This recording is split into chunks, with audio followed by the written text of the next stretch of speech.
The top stories: Adwa victory said pivotal to Ethiopia's sovereignty and unity in diversity.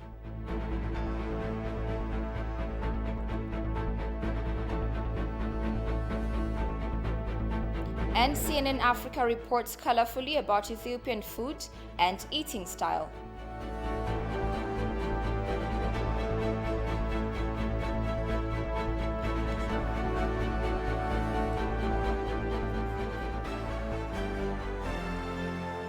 Hello and thank you all for joining us. You're watching Addis News Hour. Do stay with us.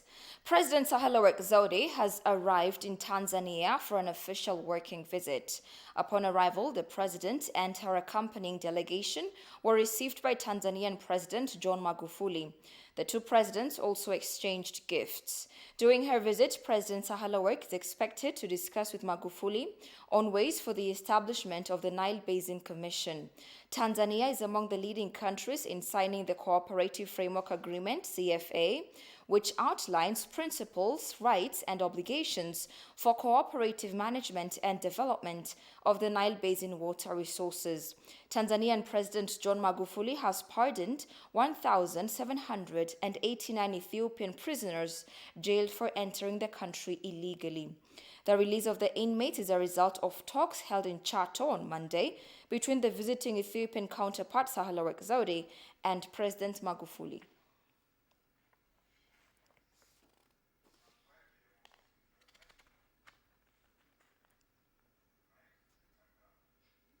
Prime Minister Abiy Ahmed underscored the need to find ways to exploit the potential opportunities that Ethiopia is endowed with.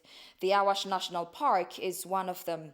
It is to be recalled that the nation has been developing various tourism destination projects by just exploiting its available potential and resources.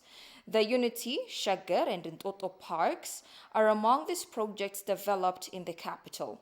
The Koisha, Gorgora, and Wenji tourism destinations, located in southern states, Amhara and Oromia regional states respectively, are also ongoing projects initiated by the Premier with similar objectives.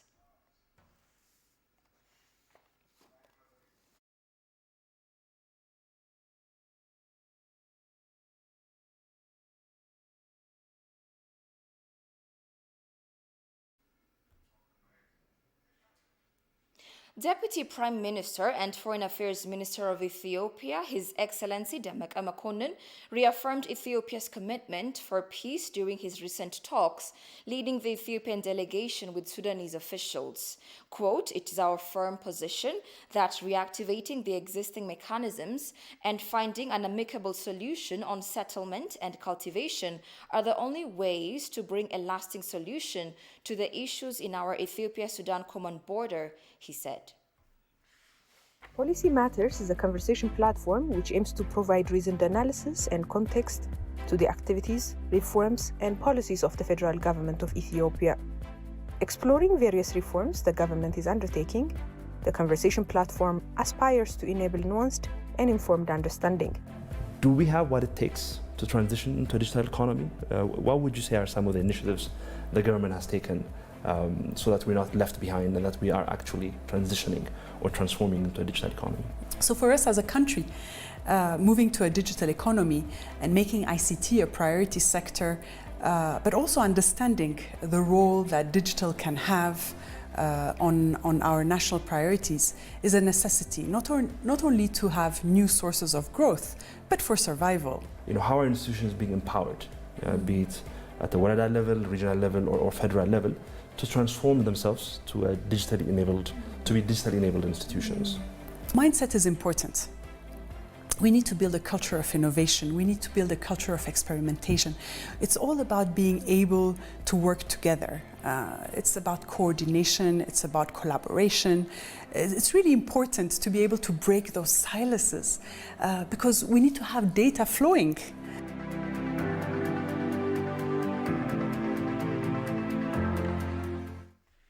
You're watching Addis News Hour. Digital Economy Advisor to the Prime Minister, Miriam Said, says technology is a highly transformative sector by increasing productivity. She also stated that the African continent should exploit the fourth industrial revolution to register economic growth. Goshu Melissau has more. The rapid spread of digital economy is transforming many economic and social activities. The cashless transaction and others make life easier. In a conversation platform, Policy Matters at the Office of Prime Minister of Ethiopia, the digital economy advisor said technology is more and more transforming sector. Digital economies are transforming the world, the way we live, the way we work, the way we relate to each other, and even more so this year with the pandemic. We had to quickly readapt to teleworking, to holding conferences online, meetings online. In addition, technology is more and more transforming sectors. The fact that we have a vaccine today for COVID-19 is the result of tremendous advancement in technology, and particularly around nanotechnologies. In agriculture, the use of the Internet of Things, these little chips that have the ability to actually measure rainfall, temperature, nutrient levels, is boosting productivity. She articulated that the African continent should not miss the fourth industrial revolution like the previous one, urging this generation to exploit the digital economy to cope up with the rest of the world and register economic growth. As a continent, I believe we've missed the first and the second industrial revolution, and maybe to a certain extent the third one, which was the digital revolution where the internet and computers were introduced. The fourth industrial revolution we can't afford to miss. It provides too many opportunities to resolve pressing issues. And all that with the power of data. We often hear say that data is the new gold.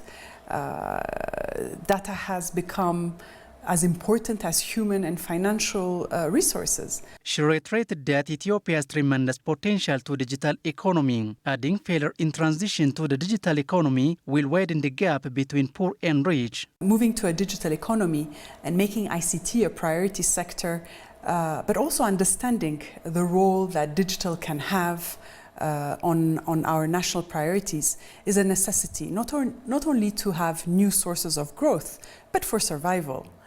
The other huge opportunity we have in Ethiopia is that 60 to 70% of our population is youth, and we have bright minds. All these are signs that we as a country have tremendous potential. So this is a critical moment. Failure in transitioning to a digital economy will really widen the gap between poor and rich. The government's commitment to digitize the economy is appreciated, but more is required, it was disclosed. Ethiopia is to celebrate the victory of Adwa for the 125th time in March the 1st. The victory of Adwa, which is the first of its kind in world history, was historical at a time of colonialism when Ethiopians defeated Italian invaders in a day. History has shown that the defeat of the invading forces in Ethiopia eased the struggle for the liberation of the people from colonialism. The following report tells us that the presence of all Ethiopians seemed to be the same. Kasahun Chani presents it. On the first day of March 125 years ago, traditional warriors, farmers and pastoralists, as well as women, defeated a well-armed Italian army in the northern town of Adwa in Ethiopia. The outcome of this battle ensured Ethiopia's independence, making it the only African country never to be colonized. Adwa turned Ethiopia into a symbol of freedom for black people globally. Adwa still stands as a witness to what ordinary Africans can do when they come together.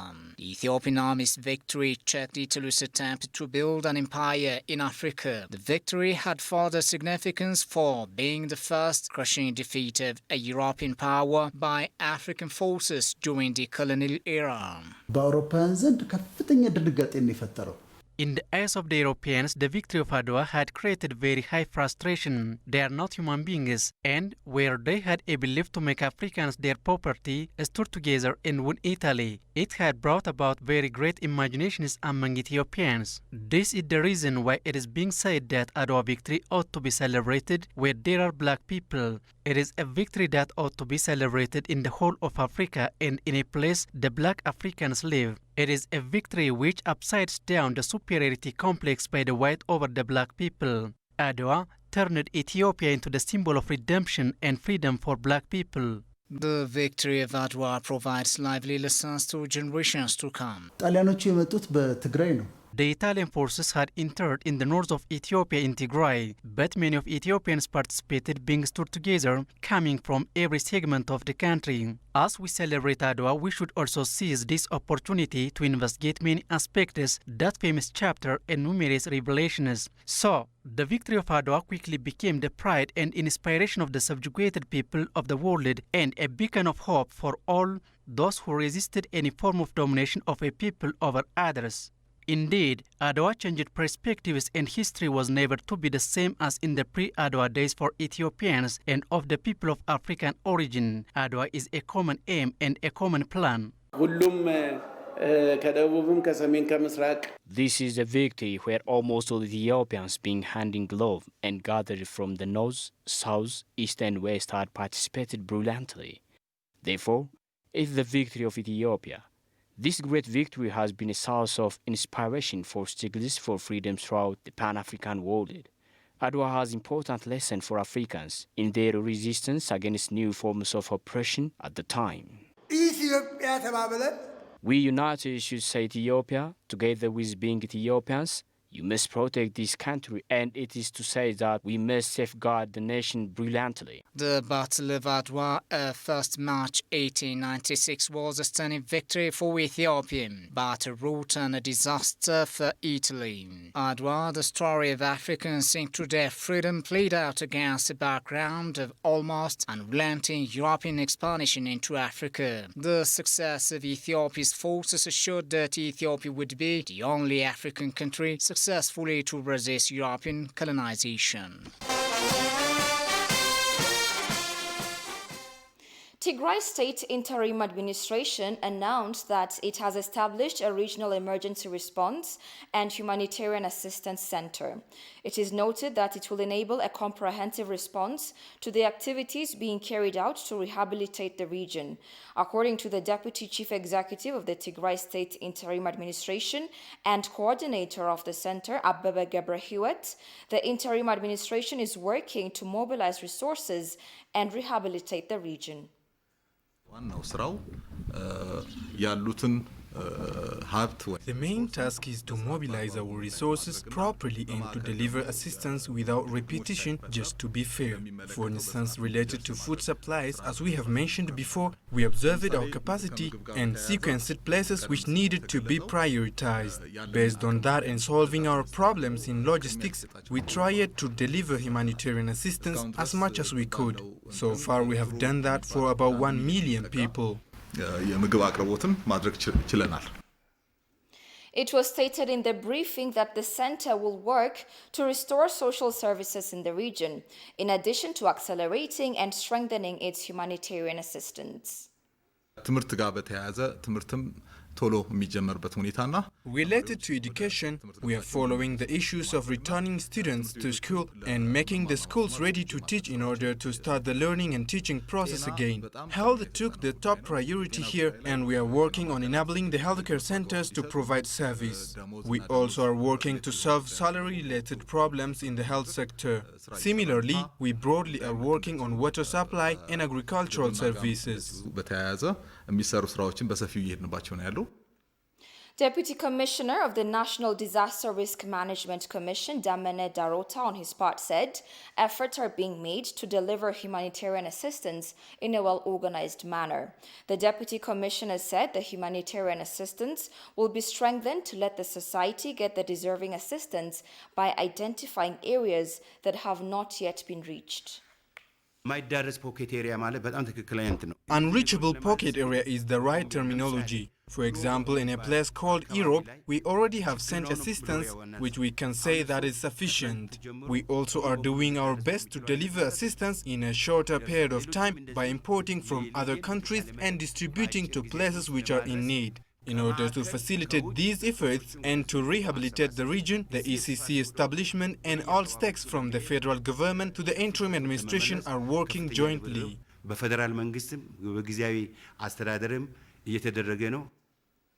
Professor Hirut Waldemariam is one of the highly ranked 5 shortlisted candidates for the position of African Union Commissioner for Education, Science, Technology and Innovation. In an exclusive interview with ETV, she voiced her determination and unswerving commitment to make sure that Africa gets access to fair and relevant education across the continent. And as such, one of her top priorities will be setting up the Pan-African Scholarship for brilliant African boys and girls. Listen to her. Pan-African scholarship institutions where bright African boys and girls from the various corners of the continent come together, assemble to receive truly African education for the benefit of Africa, and do research on African issues so that we can produce the future of African scientists, the future of the next generation of African leaders and African innovators and African craftsmen and women. Professor Hirut also believes that African students should get uniform access to education throughout the continent and freely learn and work wherever they want, and she will work for that. I will call for a bold curriculum reform, actually, if I get elected, to make sure that the curriculum we have across the continent fits very well with the 21st century job market, the needs and demands of the continent. We have to make sure that it will take us to the destination we want to get. Yeah. And the other one is, I will, if I get elected, I will work toward this revitalization of African universities and African schools. Revitalization and reforming and enhancing them. Number one, by making sure that we have the ecosystem of education, science, technology, innovation, ecosystem, should involve all relevant stakeholders. The private sector, the industry, civic societies, the community should take part, in the education and training system. And the ecosystem should be changed, should be balanced to accommodate all relevant stakeholders and to do things together, collaboratively. That way, we'll have quality education and training, and we'll have relevant graduates for the economy and job market. The full interview with the professor will be brought to you right after the news.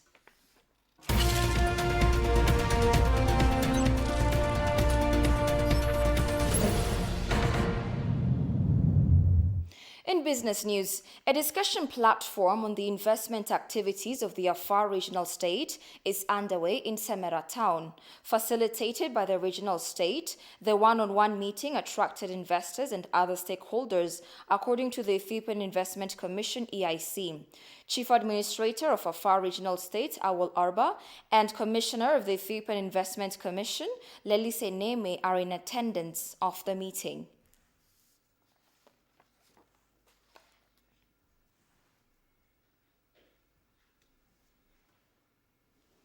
Ethiopian food is distinctive and delicious, befitting a remarkable country with a cultural heritage that stands out from the rest of Africa. While the cuisine of Ethiopians is gradually becoming better known, it's no overstatement to say it remains one of the world's best-kept secrets. CNN Africa reports colorfully about Ethiopian food and eating style and selects 15 Ethiopian dishes to try to the people in the world. Jerusalem Betha presents to you some of the dishes from CNN. Majority of Ethiopian meals is injera, giant grey spongy pancake-like bread, upon whose strangely rubbery surface are served a vast array of foods ranging from multicolored mounds of spicy stews to vegetable curries to cubes of raw meat. Another bonus of eating Ethiopian is that injera is made from teff, the world's high in protein and calcium, and a gluten-free smallest grain which Ethiopians have grown and obsessed about for millennia. Most Ethiopian dishes are nutrient-dense and low in fat. Beyond the endless dishes on offer, it's essential to try Ethiopian coffee after a meal.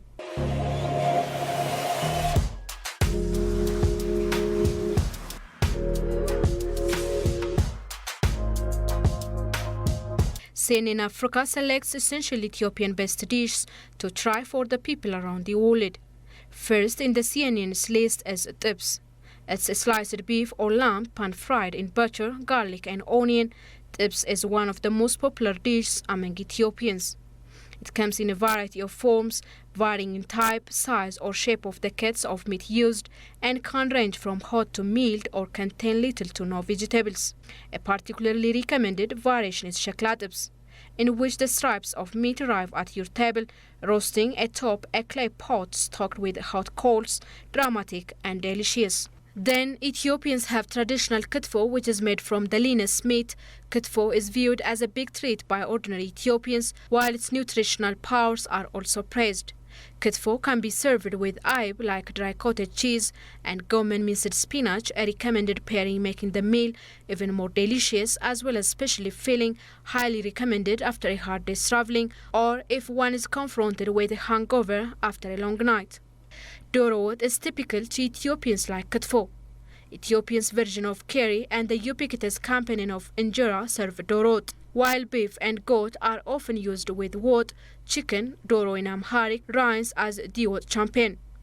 Dorowot is made with chicken drumsticks or wings cooked and served in a hot sauce of butter, onion, chili, cardamom and berbere.